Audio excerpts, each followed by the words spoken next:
அவர் பிரசன்னத்துல மட்டும்தான் கூடும் என்று சொல்லி விசுவாசிக்கிற எல்லாரும் கையை நேர உயர்த்தி ஆண்டோடைய சமூகத்தை உங்க கரங்களை ஆண்டவர் பார்க்கட்டும். அவர் பிரசன்னத்தை வாஞ்சிக்கிற உங்கள் கரத்தை கர்த்தர் பார்க்கட்டும். அவருடைய பிரசன்னத்தை விசுவாசிக்கிற உங்கள் கரத்தை, உங்க இருதயத்தை கர்த்தர் பார்க்கட்டும். எல்லா இருதயம் ஆண்டவருக்கு நேராக உயரட்டும். பரிசுத்த ஆவியானவரை பார்த்து, பரிசுத்த ஆவியானவரே, என்னை விடுதலையாக்கும் உம்முடைய பிரசன்னத்தை நான் வாஞ்சிக்கிறேன். என்னை ஆண்டவரை உயர்த்தும் பிரசன்னத்தை வாஞ்சிக்கிறேன். என் பலத்தினால் ஒன்றுமாக, எல்லாரும் சொல்லுங்க, என் பலத்தில் ஒண்ணுமே நடக்காது, உம்முடைய பிரசன்னத்தினால் கூடும் ஆண்டவரே, உம்முடைய பலத்தினால் ஆகும் ஆண்டவரே. ஹல்லேலூயா, ஹல்லேலூயா. என்னை ஆளுகை செய்யும், இருதயத்தை ஆளுகை செய்யும், என்னை ஆளுகை செய்யும் ஆண்டவரே. இந்த இருதயத்தை நல்ல நிலமாய் மாற்றும். ஹல்லேலூயா. எல்லா டிஸ்ட்ராக்ஷன்ஸ் இயேசுவின் நாமத்தில் நான் கடிந்து அப்புறப்படுத்துகிறேன். கர்த்தர் நீர் ஆளுகை செய்வீராக. துதிகன மகிமையாக உமக்கு செலுத்தி இயேசுவின் நாமத்தில் ஜெபிக்கிறோம் பிதாவே.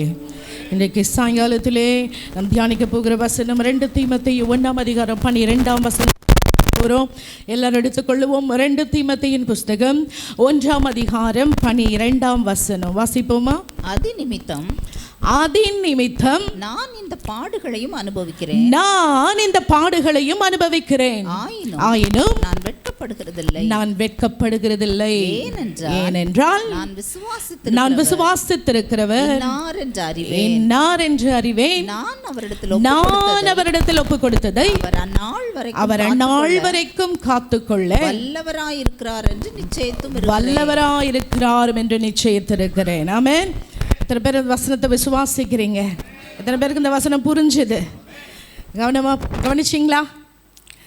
இந்த வசனத்தை அப்போஸ்தலனாகிய பவுல் எங்கிருந்து எழுதுகிறார்? சிறைச்சாலை.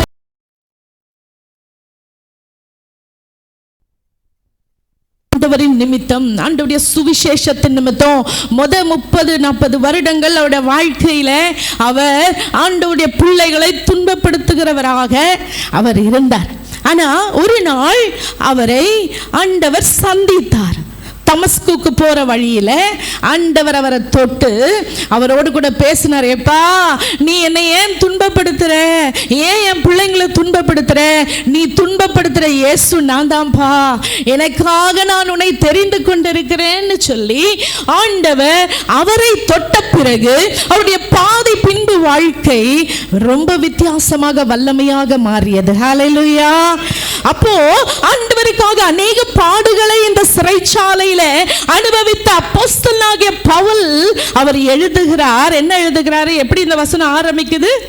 அதிநிமித்தம் நான் இந்த பாடுகளை அனுபவித்துக் கொண்டிருக்கிறேன். எதின் நிமித்தம்? ஆண்டவரை முழுவதுமாய் நேசிக்கிறதின் நிமித்தமாக.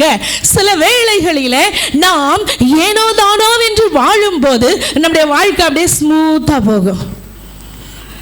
ஆனா ஒரு தீர்மானம், இந்த உலகத்துக்கு வேறு பிரிக்கப்பட்ட ஒரு வாழ்க்கை நான் வாழுவேன், நான் ஒளியின் பிள்ளையாக வாழுவேன், மற்றவங்க செய்யறதை நான் செய்ய மாட்டேன், எனக்கும் அவங்களுக்கு ஒரு வித்தியாசம் காணப்பட நான் என்னை அர்ப்பணிக்கிறேன் என்று சொல்லி அது வரைக்கும் நம்ம எதிரியாக பிசாசாலும் நம்மளை விட்டுருவான். இது நம்ம லிஸ்ட் இல்லை அப்படின்னு சொல்லி. ஆனா என்னைக்கு நாம் நம்முடைய கவனம் நம்முடைய வாழ்க்கை ஆண்டவருக்கு ஒப்பு கொடுக்கிறோமோ, எதிரியானவன் நம்ம பக்கமா இருப்பதனால இன்னும் ஊழியர்களுக்கு இன்னும் ஸ்ட்ராங்கா அட்டாக் பண்ணுவான். சரிங்களா? அப்போ நான் ஆண்டவரை ஏற்றுக்கொண்டேன், நான் ஆண்டவரத்தில் இப்பதான் புதுசா வந்திருக்கேன், ஆனா இதுவரைக்கும் இல்லாத பிரச்சனை இன்னும் டபுள் மடங்காயிருச்சு. ரொம்ப பிரச்சனை, கெட்ட கெட்ட கனவா வருது, ரொம்ப பாடு, அமைதியா இருந்த காரியெல்லாம் இன்னும் அப்படின்றது. எத்தனை பேருக்கு அந்த எக்ஸ்பீரியன்ஸ் இருக்குதா? கர்த்தரை ஏற்றுக்கொண்டது நிமித்தமும் அநேக பாடுகள், ஆண்டவருக்காக வாழ வேண்டும் என்ற வைராக்கியமா இருக்கும் போதும் பாடுகள் வரும். அதே போலதான் இந்த அப்போஸ்தலனாகிய பவுல் எதுக்காக அந்த பாடுகளை நம்ம ஏற்றுக்கொள்ள வேண்டும்? ஆண்டவரை நேசிக்கிறது நிமித்தமாக. ஆமென். ஆண்டவர் ஒரு நாள் நம்மை நேசிக்கிற தகப்பன், அவர் பாடுகளை ஒருபோதும் நமக்கு அவர் என்ன செய்ய மாட்டார்? கொடுக்க மாட்டார், அனுமதிப்பார். ஏன்னா தகப்பன் தன் நேசிக்கிற புத்திரனை சிட்சிக்கிறது போல அவர் சில வேளைகளில நம்மை உருவாக்க நம்முடைய வாழ்க்கையில அனுமதிப்பார். சரியா? அப்போ இந்த அப்போஸ்தலனாகிய பவுல் கட்டப்பட்ட நிலைமையில இருக்கும்போது அவர் சொல்றாரு பாருங்களேன். அவர் என்ன சொல்றாரு? திருப்பி அந்த ஃபர்ஸ்ட் லைன் வாசிப்போமா? அது நிமித்தம் நான் இந்த பாடுகளையும் அனுபவிக்கிறேன். இந்த பாடுகளை நான் அனுபவிச்சுட்டு இருக்கேன். ஆயினும் எல்லாரும் சொல்லுங்க, ஆயினும் நான் வெட்கப்படுகிறது இல்லை. ஆமென். ஹல்லேலூயா. நான் கிறிஸ்துவுக்காய் நான் நிற்கிறது நிமித்தம், அவர் மேல நான் வைத்திருக்கிற அன்பின் நிமித்தம் என் வாழ்க்கையில எது வந்தாலும் நான் வெட்கப்படுகிறது இல்லை. நான் கட்டப்பட்ட நிலைமையில இருந்தாலும் நான் வெட்கப்படுகிறது இல்லை. ஏன்னா நான் அவர் என்ன செய்யறேன்? நேசிக்கிறேன், அவரிடத்துல அன்பு செலுத்துகிறேன். சில வேளைகளிலே நம் கணவன் மனைவி குடும்பத்துல பிரச்சனை பாடுகள் வந்தாலும், என்னதான் அடிச்சுக்கிட்டாலும் பிடிச்சுக்கிட்டாலும், ஒருத்தருக்கு நேசிக்கிறது நிமித்தமாக ஒரு நேரம் வந்தாலும் இன்னொரு நேரம் போயிட்டு போகுது, நம்ம மனைவி தானே சொன்னா, போயிட்டு போகுது, நம்ம ஹஸ்பண்ட் தானே, நம்ம பிள்ளைங்க தானே. எதனால? அந்த அன்பின் நிமித்தம். அப்போ இவர் சொல்றாரு பாருங்களேன், அப்போஸ்தலனாகிய பவுல், என் வாழ்க்கையில் என்ன நடந்தாலும் நான் வெட்கப்பட்டு போகிறது இல்லை. ஏன் அப்படின்னு அடுத்து பாருங்க அவர் என்ன சொல்றாரு பாருங்க, வாசிப்போமா? நான் விசுவாசித்திருக்கிறவர் இன்னார் என்று அறிவேன். நான் விசுவாசிக்கிறவர் இன்னார் என்பதை நான் என்ன செய்திருக்கிறேன்? அறிவேன். பக்கத்தில் பார்த்து சொல்லுங்க, அவரை நான் அறிந்திருக்கிறேன். எத்தனை பேர் இயேசுவை நேசிக்கிறீங்க? எத்தனை பேர் அறிஞ்சிருக்கிறீங்க? நேசிக்கிறதுக்கும் அறியறதுக்கும் தெரியறதுக்கும் நிறைய வித்தியாசம் இருக்கிறது. பாருங்க, இப்போ என்னை வந்து பாஸ்டர் இன்ட்ரடியூஸ் பண்ணாங்க, ஓகே அக்கா அப்படின்னு சொல்லிட்டு. ஸோ அவங்க அக்கான்னு தெரியும், நான் சிங்கப்பூர்ல இருக்கேன்னு தெரியும். பட் என்னை அதிகமாய் அறிந்தது யார்? கணவர்.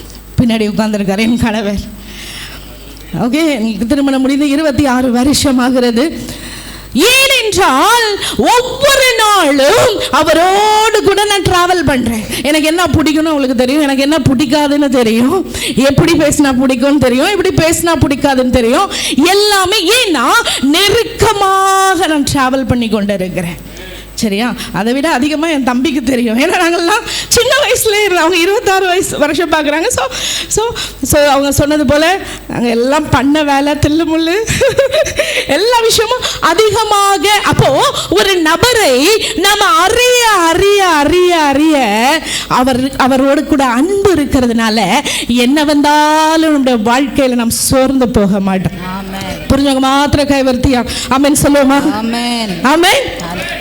Faith is knowing a person, not just a principle. பாருங்க, விசுவாசம் என்பது என்ன? விசுவாசம்னா என்னது? அவர் அறிகிறதுனா என்னதுன்னா அவர் மேல கண்மூடித்தனமான ஒரு நம்பிக்கை. விசுவாசம் என்னன்னு சொல்லுங்க? நம்பிக்கை. சிம்பிளா எங்களுடைய விசுவாசிகளுக்கு சொல்லி கொடுத்துருக்கேன். பார்க்கிற எது மேலையும் நம்பிக்கையை வைக்காம, சொல்லுங்க, பார்க்கிற எது மேல, கண்ணால பார்க்கிற எது மேலையும் நம்பிக்கையை வைக்காம, பார்க்கிற எது மேலையும் நம்பிக்கை வைக்காம. சிலர் குரல் தான் கேக்குது, சிலர் தான் சொல்றீங்க. சொல்ல, கண்ணால பார்க்கிற எது மேலையும் நம்பிக்கையை வைக்காம, கண்ணால பார்க்கிற எது மேலையும் நம்பிக்கை, கண்ணால பார்க்க முடியாத தேவன் மேல 100% நம்பிக்கை வைக்கிறதுக்கு பேர் தான் விசுவாசம். ஆமென். ஆமென். ஆமென். நம்முடைய கணவனோ இவர் இருக்காரு, கடைசி வரைக்கும் நம்மளை பார்த்துருவாரு அப்படின்னா அங்க விசுவாசம் அவுட்.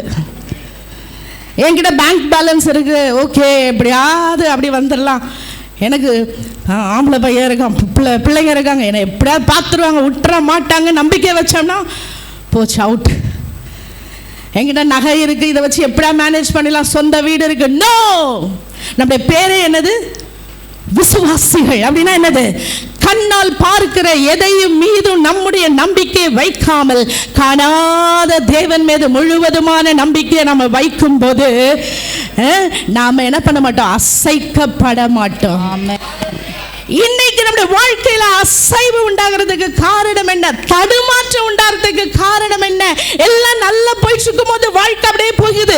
ஆனா சின்ன பிரச்சனை வரும்போது ஐயோ ஆண்டவரை மறந்துட்டாரோ, ஏன் எனக்கு வேதனை, ஏன் எனக்கு துன்பம், ஏன் எனக்கு பிரச்சனை, எனக்கு மட்டும் ஏன் இப்படி, நான் ஜபம் தானே பண்றேன், சர்ச்சுக்கு தானே போறேன்.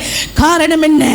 விசுவாசம் 100% காண்கின்ற எதன் மேலும் நம்பிக்கை வைக்காமல் காணாத தேவன் மேலே நம்பிக்கை வைக்கும் போது நம்முடைய விசுவாசத்தில் அசைவு இல்லை. ஹல்லேலூயா, ஹல்லேலூயா, ஹalleluya. Hallelujah. அத நம்ம பாடணும். என்னுடைய பலத்தினால் ஒன்று கூடாது ஆகாது, சுயத்தினால ஒண்ணுமே நடக்காது, அவரால மட்டுமே எல்லாம் ஆகும். ஆமென். எல்லாம் கொடுத்தது ஆண்டவர். இன்றைக்கு நம்ம ஜீவனோடு எழுந்து இன்னைக்கு ஆலயத்துக்கு வந்திருக்கணும். ஆண்டவருடைய சுத்த கிருபை உன்னுடைய வாழ்க்கையில கர்த்தர் உன்னை உயர்த்தி ஒரு வேலையை கொடுத்திருக்கிறாரு, சம்பாதிக்க பலனை கொடுத்திருக்கிறாரு, குடும்பத்தை கொடுத்திருக்கிறாரு. கர்த்தருடைய சுத்த கிருபை. நான் என்னது எப்படி மேன்மை பாராட்ட ஒண்ணுமே இல்லை. அதான் இந்த பவுல் சொல்றாரு, 2 கையும் கட்டப்பட்டாலும் பரவாயில்ல, காலு கட்டப்பட்டாலும் பரவாயில்ல, நான் ஜெயில இருந்தாலும் பரவாயில்ல, நான் வெட்கப்பட்டு போவதில்லை. ஹalleluya. ஏனென்றால் நான் விசுவாசிக்கிறவர் இன்னார் என்பதை நான் அறிந்திருக்கிறேன். ஆமென். எந்த அளவுக்கு நம்ம ஆண்டவரை அறிந்திருக்கிறோமோ அந்த அளவுக்கு நம்முடைய விசுவாசத்துல அசைவு இருக்காது. ஹalleluya. ஹalleluya. அந்த எந்த இடத்துல கர்த்தர் மேல நம்ம நம்பிக்கை வைத்திருக்கிறோமோ நம்முடைய அஸ்திவாரம் என்ன செய்யாது? அசையாது. பாருங்க, நம்ம வீட்டில் இருக்கிற ஒரு சின்ன குழந்தை இருக்கலாம், ஒரு 4-5 வயசு பையன் வச்சுக்கோங்களேன், திடீர்னு எலக்ட்ரிசிட்டி கட் ஆகுது. உடனே அந்த குழந்தை என்ன செய்யும்? அதுக்கு எப்படி எப்படி வேலை செய்யுது, கரண்ட் எப்படி வேலை செய்யுது, வயர் எப்படி வேலை செய்யுது தெரியாது. ஆனால் கரண்ட் போன அடுத்த நிமிஷம் என்ன செய்யும்? அப்பா கூப்பிடுவாங்களா இல்லையா? ஏன்? பயம். அவங்களுக்கு தெரியும் அப்பா வந்தா என்ன பண்ணிடுவாரு? சரி பண்ணிடுவாரு. அவங்களுக்கு வேற எதுவும் தெரியாது. ஆனா ஒருத்தர் தெரியும், அப்பா என் அப்பா என்னுடைய குறைவை அவர் நீக்குவார் என்பதை தெரியும். என் அப்பாவை கூப்பிட்டா அப்பா வந்து எல்லாவற்றையும் சரி செய்வார் என்று தெரியும். இருட்டில போகிற ஒரு குழந்தை தயங்காம பயப்படாம அமைதியா போகிறதற்கு காரணம் அப்பா பக்கத்துல இருக்காரு. அப்பாவின் கரத்தை நான் பிடித்திருக்கிறேன். ஹalleluya. இந்த அப்போஸ்தலனாகிய பவுல் அதான் சொல்றாரு, நான் வெட்கப்படலப்பா, நான் ஜெயில இருந்தாலும் வெட்கப்படலை, பிரச்சனை வந்தாலும் வெட்கப்படலை. நிறைய பேர் ஆண்டவரை ஏற்றுக்கொண்ட பிறகு கொஞ்சம் பாடு கொஞ்சம் பிரச்சனை வந்தா அப்படியே பேக் அடிச்சிருவாங்க. நான் தூரமா இருக்கும் போதே நல்லா தான் இருக்கேன், சோர்ந்து போயிடுவாங்க, ஜெபம் பண்ண மாட்டாங்க, துதிக்கணும்னு தோணாது. ஆனா இவர் சொல்றாரு பாருங்களேன், 2 கையிலும் விலங்கு. ஆனால் இவர் சொல்லுகிறாரு, நான் விசுவாசிக்கிறவர் இன்னார் என்பதை நான் அறிந்திருக்கிறேன். ஹalleluya. Hallelujah. Your faith will grow deeper when your faith grows, when your faith deepens. உங்களுடைய விசுவாசம் வளர வளர வளர கர்த்தரோடு கூட உள்ள உறவும் என்ன செய்யணும்? ஆழமாய் போய் கொண்டிருக்கும். ஹalleluya. ஆண்டவரை பார்த்து, ஆண்டவரே என்ன வந்தாலும் எது வந்தாலும் நான் விசுவாசிக்கிறவர் என்னார் என்பதை நான் அறிந்திருக்கிறேன், நான் என்ன செய்ய மாட்டேன்? வெட்கப்பட்டு போக மாட்டேன். அதுதான் ஒரு பக்தன் இப்படிதான் எழுதியிருக்கிறார், பயப்பட மாட்டேன், நான் பயப்பட மாட்டேன், பயப்பட மாட்டேன், நான் பயப்பட மாட்டேன், இயேசு என்னோடு இருப்பதனா, இயேசு என்னோடு இருப்பதனா. விசுவாசமா சொல்றீங்களா? எதை குறித்தாவது பயம் உங்க வாழ்க்கையில இருக்குமானால், ஐயோ எதிர்காலத்தை குறித்த பயம், என் பிள்ளைகளை குறித்த பயம், இந்த கடன் பிரச்சனையை குறித்த பயம், ஐயோ என்னுடைய உறவுகள் இப்படி இருக்குதே இதை குறித்த பயம், ஹெல்த் இப்படி இருக்குதே, என்ன ஆக போகுது அடுத்தது, இங்க இப்படி வலிச்சுக்கிட்டு இருக்கு, அங்க அப்படி வலிச்சிட்டு இருக்கு, என்ன பிரச்சனைன்னு தெரியலையே, பயம் இருக்கும்போது சொல்லுங்க, நான் விசுவாசிக்கிறவர் என்னார் என்பதை அறிந்திருக்கிறேன். ஹalleluya. அவர் எனக்கு குறித்த நாள் வரைக்கும் ஒன்றும் என்னை தொட முடியாது, எதுவும் என்னை அணுக முடியாது. ஹalleluya. விசுவாசத்தோடு சொல்லுங்க. நீங்க விசுவாசத்தோடு சொல்லும் போது உங்களை பயமுறுத்துற எதிரியானவன் உங்களை விட்டு விலகி போவான். விசுவாசம் இருக்கிற இடத்துல பயம் இருக்காது, பயம் இருக்கிற இடத்துல என்ன இருக்காது? விசுவாசம் இருக்காது. யாருக்கெல்லாம் விசுவாசம் இருக்குது அவங்க மட்டும் கையை வைத்து சொல்லுங்க, பயப்பட மாட்டேன், நான் பயப்பட மாட்டேன், பயப்பட மாட்டேன், நான் பயப்பட மாட்டேன், இயேசு என்னோடு இருப்பதனா, இயேசு என்னோடு இருப்பதனா. காற்று வீசட்டும், கடல் பொங்கட்டும், கடல்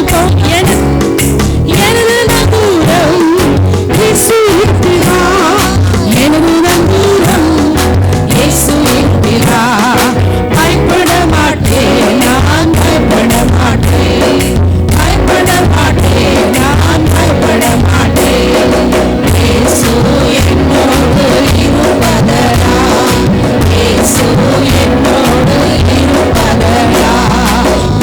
செய்கிறார், பலன் தருகிறார், உதவி செய்கிறார், பலன் தருகிறார்.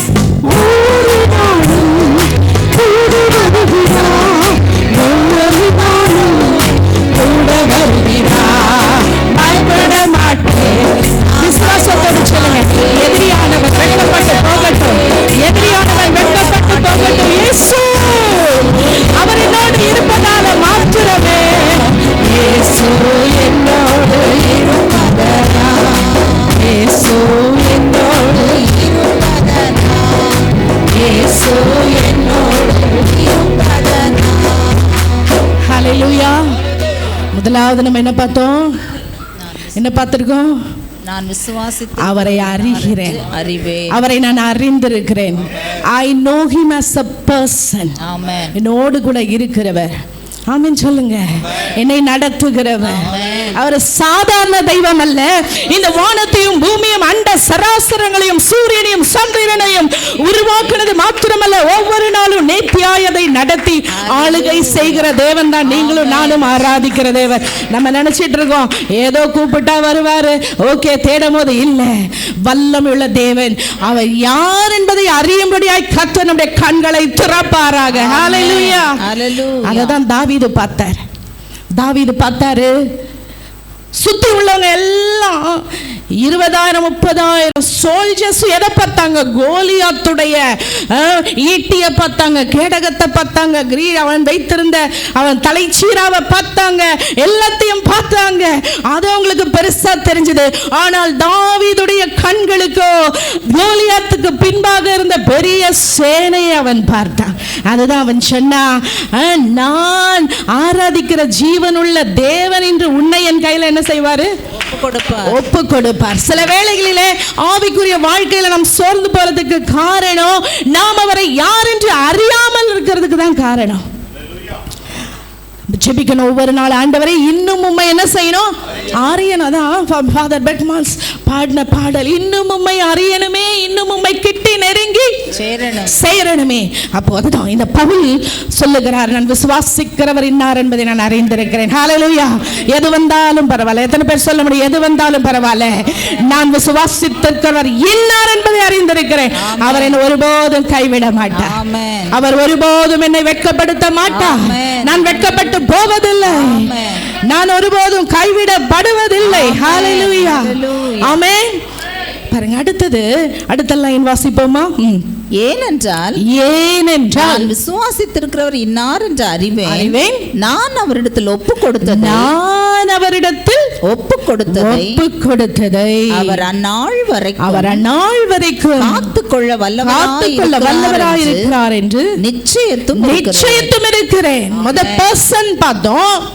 ரெண்டாவது, place everything in God's hands. Pavul நம்பிக்கையா இருக்கார். என்னெல்லாம் அவர்கிட்ட நான் ஒப்பு கொடுத்துடணும், அதெல்லாம் அவர் என்ன செய்வாரு? பார்த்துக்கொள்வார். எப்ப வரைக்கும் பார்த்துக்குவாரு? கடைசி அந்நாள் வரைக்கும். எந்நாள் வரைக்கும்? அவருடைய வருகை வரைக்கும். கண்ணு மூடி பெட்டிக்குள்ள நம்மளை தூக்கி உட்கார வைக்கிற வரைக்கும் என்னெல்லாம் அவர்கிட்ட ஒப்பு கொடுத்துட்டோமோ அதை அவர் என்ன செய்வாரு? சத்தமா சொல்லுமா? காத்துக்கொள்வார். சில வேளைகளில் நாம சில காரியங்களை குறித்து கவலைப்படுறதுக்கு காரணம் என்னன்னா, அவர்கிட்ட கொடுக்கிற மாதிரி கொடுத்துட்டு திருப்பி நம்ம என்ன செஞ்சுக்குவோம்? எடுத்துக்குவோம். சொல்லுங்க, சொல்லுங்க. சிலர் தான் சொல்றீங்க, கொடுக்கிற மாதிரி கொடுத்துட்டு திருப்பி எடுத்துக்குவோம். என்ன செய்வேன்? ஐயோ, இது எப்படி நடக்கும்? இந்த மனுஷன் எப்படி தப்பிப்பேன்? இந்த பிரச்சனை நான் எப்படி? இங்க பாருங்க, அவரோட கான்ஃபிடென்ட் பாருங்க. அப்போஸ்தலர் பவுல் சொல்றாரு, நான் அவரிடத்தில் ஒப்புவித்ததை அந்நாள் வரைக்கும், என் கடைசி மூச்சு வரைக்கும் அவர் என்ன செய்வாரு? காத்துக்கொள்வார். காத்துக்கொள்ள அவர் வல்லவராய் இருக்கிறார். ஹல்லேலூயா, ஹல்லேலூயா. அதுதாங்க விசுவாசம், அதுதான் நம்பிக்கை. ஆண்டவர் அதை தான் பார்க்கிறார். ஆனா சில வேளைகள் நம்ம எதெல்லாம் அவர்கிட்ட கொடுக்காம நம்மளே ஹோல்ட் பண்ணி நம்ம வச்சுக்கிட்டு இருக்கோமோ அதை அவர் டேக் கேர் பண்ண முடியாது. நம்பி அவர் கையில கொடுக்க வேண்டாம். புரிஞ்சவங்க மாத்திரம் ஆமென் சொல்லுமா? எதெல்லாம் நம்ம ஹோல்ட் பண்ணி வச்சிருக்கிறோம்? என் குடும்பத்தை நடத்துறதுக்கு எனக்கு ஸ்மார்ட்னஸ் இருக்கு, நான் ஸ்மார்ட்டா இருக்கிறேன். என் பிள்ளைய வளர்க்கறதுக்கு நான் ஸ்மார்ட்டா இருக்கிறேன். நிறைய டெக்னிக்ஸ் படிச்சிருக்கிறேன். கூகுளில் திறந்தா எனக்கு நிறைய டிப்ஸ். இப்போ பத்தாவதுக்கு ஏஐ வேற வந்துருச்சு. எல்லாமே நான் பார்த்துக்கொள்வேன். நான் பார்க்கிற வேலை மாசம் மாசம் எனக்கு சம்பளம் வருகிறது. நான் என் பிள்ளைகள் தேவைகளை சந்திச்சிருவேன். நல்ல திருமணம் பண்ணி கொடுத்துருவேன்.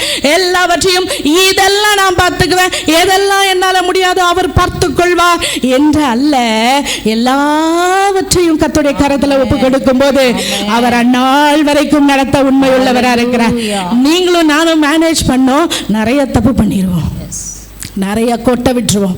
24/7 நம்முடைய பிள்ளைகளை நம்மால் கண்காணிக்க முடியாது.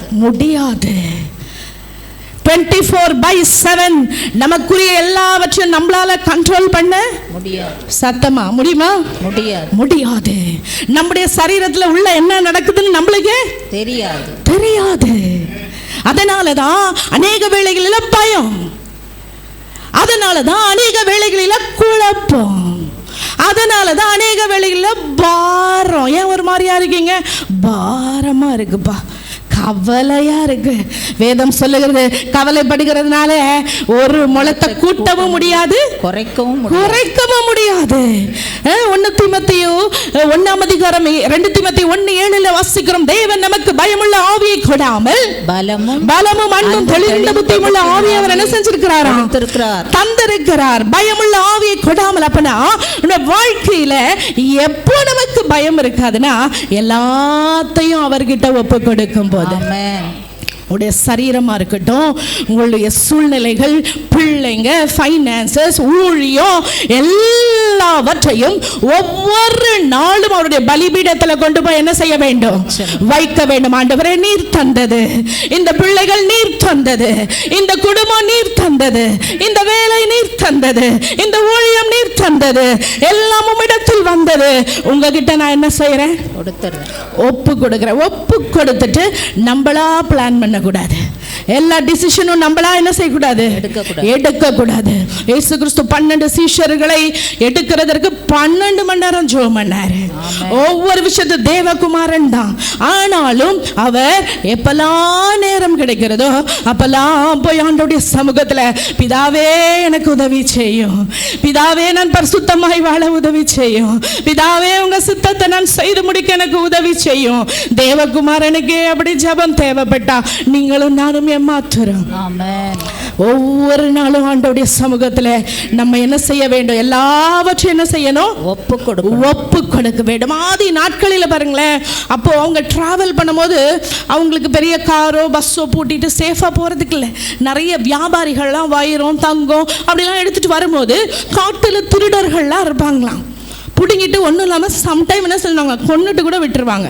அப்போது அதை சேஃபாக பாதுகாக்கிறதுக்குன்னு சில பேர் ஒரு சில இடம் இருக்குமா. அப்போ அவங்க அந்த பிளேஸை ஒரு இடத்துலேருந்து இன்னொரு இடத்த கடந்து போகிறதுக்கு அவங்களுடைய விலையுயர்ந்த பொருட்களை கொண்டு போய் அங்கே வைத்துட்டு அவங்க என்ன செய்வாங்களாம், போகும்பொழுது அவங்க சேஃபாக கொண்டு வந்து அப்போ கொடுக்கும் போது அவங்களுக்கு ஒரு பயம் இருக்காது. ஏன்னா அவங்களுடைய நம்பிக்கை அந்த இடத்துல நான் கொடுத்துட்டேன். எனக்கு எத்தனை பேர் ஆவியானவர் எனக்கு இருதயத்தில் அந்த ஒரு பாரத்தை இப்போ போட்டிருக்காரு. நிறைய பேர் இங்கே உட்கார்ந்துருக்கிறவங்க சரீரத்தை குறித்து, எஸ்பெஷலி பிள்ளைகளை குறித்து, வாலிப பிள்ளைகளை குறித்து, ஐயோ என் பிள்ளை என் சொல் பேச்சு கேட்க மாட்டேங்குது, என்னோட பிள்ளையோட எதிர்காலம் எப்படி இருக்கிறது என்று சொல்லி நீங்கள் உட்கார்ந்துருக்கிறீங்க. அதற்கு காரணம் என்னன்னா, முழுவதுமாய் அவரிடத்தில் அர்ப்பணித்து ஒப்பு கொடுத்துட்டோம் அப்படின்னா நம்ம பயப்பட தேவையில்லை. அவர் நேர்த்தியாய் அவர் நடத்துகிற தேவனாக இருக்கிறார். ஹல்லேலூயா. எது சிறந்ததென்று உங்களுக்கும் எனக்கும் தெரியாது. நம் பிள்ளைகளுக்கு, நம்முடைய குடும்பத்துக்கு, நம்முடைய எதிர்காலத்துக்கு எப்படி நாம் போக வேண்டும் என்ற சிறந்ததை நமக்கு செய்ய தெரியாது. ஆனால் அவரிடத்தில் கொடுக்கும்போது அவர் எல்லாவற்றையும் ஹல்லேலூயா நேர்த்தியாய் செய்ய அவர் உண்மை உள்ளவராக இருக்கிறார். ஹல்லேலூயா. What are you still holding tightly? எதை நீங்க பிடிச்சு வச்சிருக்கிறீங்க? ஆண்டோட கரத்துல இன்னும் கொடுக்காம நான் பார்த்துக்குவேன், எனக்கு பலன் இருக்கு. ஆவியானவர் இன்றைக்கு ஒரு கேள்வியை உள்ளத்துல கேட்க விரும்புகிறார். எதெல்லாம் நீங்க ஹோல்ட் பண்ணி வச்சிருக்கிறீங்க? ஆண்டவர்கிட்ட கேட்போமா? இருக்கிற இடத்துல கையை உயர்த்தி கண்களை மூடி, ஆண்டவரே எல்லாவற்றையும் உம்முடைய கரத்தில் நான் அர்ப்பணிக்கிறேன்.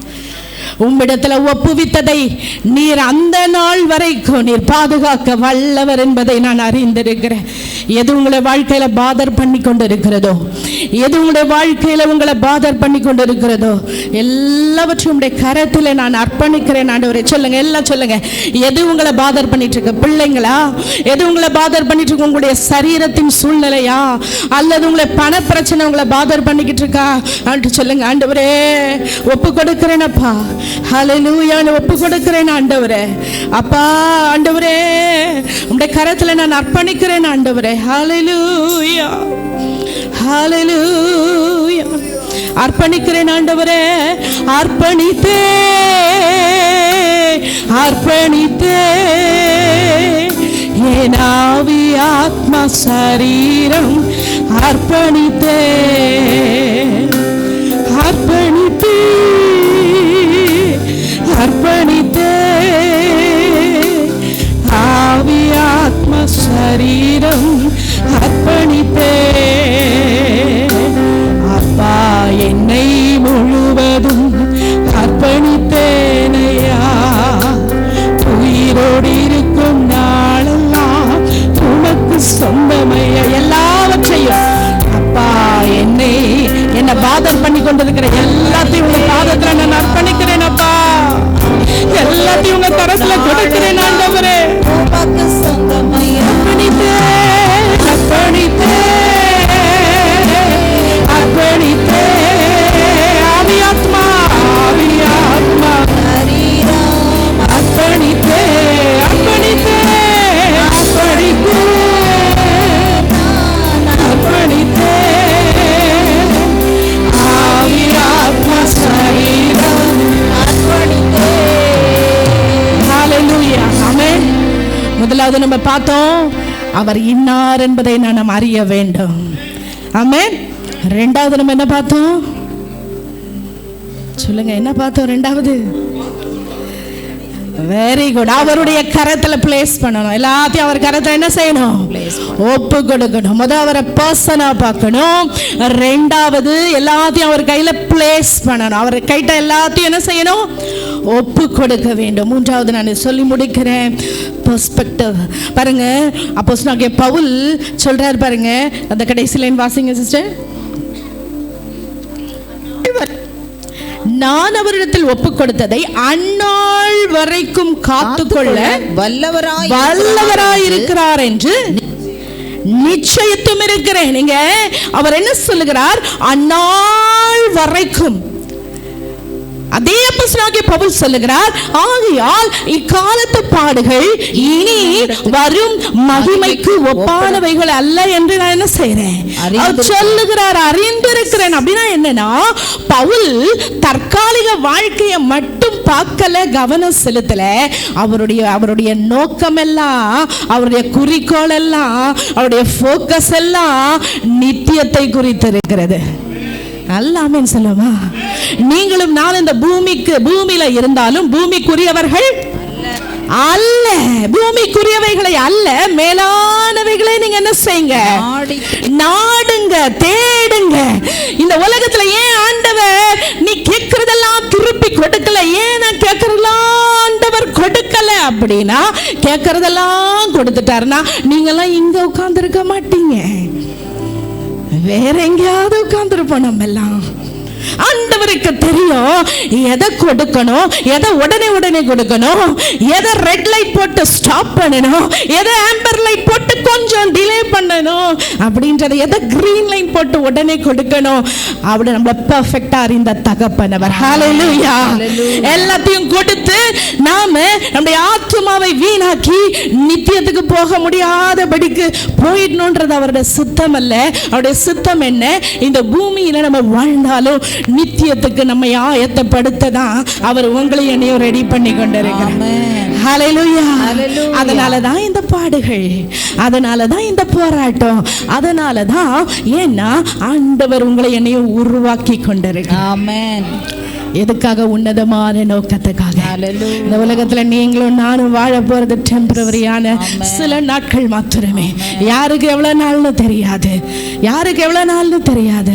என்னோட சித்தப்பா எதிர்பார்க்காத நேரத்தில் வேளையிலே ஆண்டவர் அவரை எடுத்துக்கொண்டார். உங்களுடைய நாளும் என்னுடைய நாளும் தெரியாது.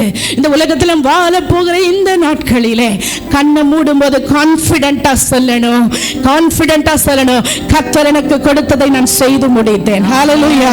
ஆண்டவர் சித்தத்தை நான் நிறைவேற்றி முடித்தேன். எத்தனை பேருக்கு அந்த கான்பிடென்ட் இருக்கிறது? இந்த நாளில் உங்க மரணம் இருக்குமாயின், இந்த நாளில் தேவனுடைய வருகை இருக்குமாயின், எத்தனை பேரால கான்பிடென்டா உறுதியாய் சொல்ல முடியும், என் ஓட்டத்தை நான் முடித்தேன், என் விசுவாசத்தை காத்துக்கொண்டேன்? எத்தனை பேர் சொல்ல முடியும்? பவுலுடைய பெர்ஸ்பெக்டிவ் பாருங்களேன். அவருடைய குறி கவனமா இருந்துச்சு. எதுல? நித்தியத்தை குறித்து. அந்த நாள் வரைக்கும் கர்த்தர் காத்துக்கொள்வார். ஆமென். அவருடைய கான்ஃபிடன்ஸ் பாருங்க. இந்த வாழ்க்கையில அநேக வேளைகளில பாருங்க, டாக்டர்ட்ட அவ போறோம், டாக்டர் ஆபரேஷன் பண்ண போறாங்க. வலிக்குமா வலிக்காதா? வலிக்கும். சத்தமா வலிக்குமா வலிக்காதா? வலிக்கும்.